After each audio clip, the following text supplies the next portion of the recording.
Hi, this is Mark Roemke with Ninja Training TV.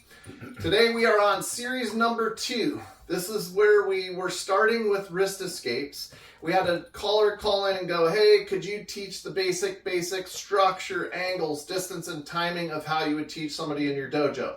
So we taught the straight same arm grab. Now we're going to do a cross grab. Remember, this is not a self-defense scenario 1. We are trying to figure out angles and pry points to see where we could use this in a dynamic setting when necessary to help us have advantageous movement. So the second one here, when somebody comes into our dojo, we should always teach them the same side grab. Now we're going to cross the other arm to the opposite side. So as Chris cross grabs me into this wrist, if we just fight again and it's hand on hand, it's hard because he has dynamic movement in his arms and so do I, and I can't really isolate his wrist. And if he's really strong and grounds himself out, I'm just going to end up struggling here and getting tired.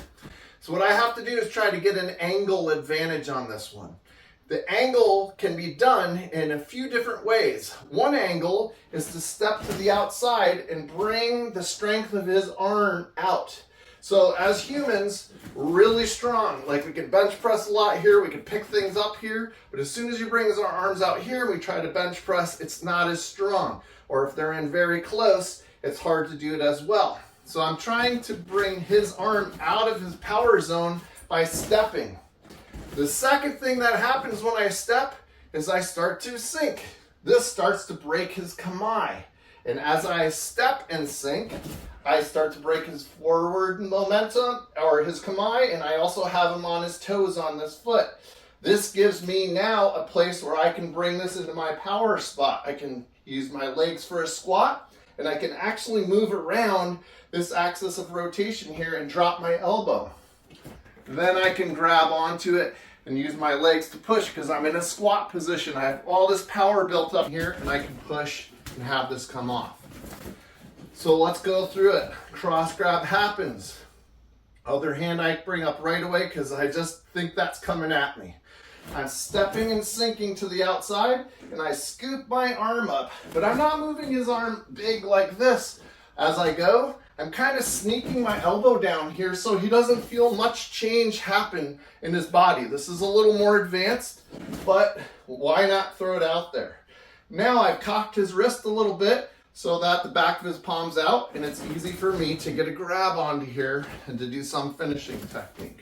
Let's do one on the other side. He cross grabs, I sink, I drop my elbow down, and then I turn and come in, and then from there we can do a movement. Thank you so much.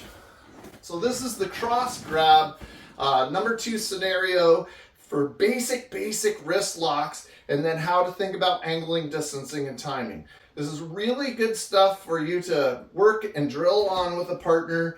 Later on, you can bring dynamic things into it. You can add a weapon into it. You could add strikes into it. You could see what happens from a clinch scenario, and then a wrist lock, and then how to get out of that, where arm bars flow. The Kihon Happo comes in later on, and you can sprinkle in all sorts of good things.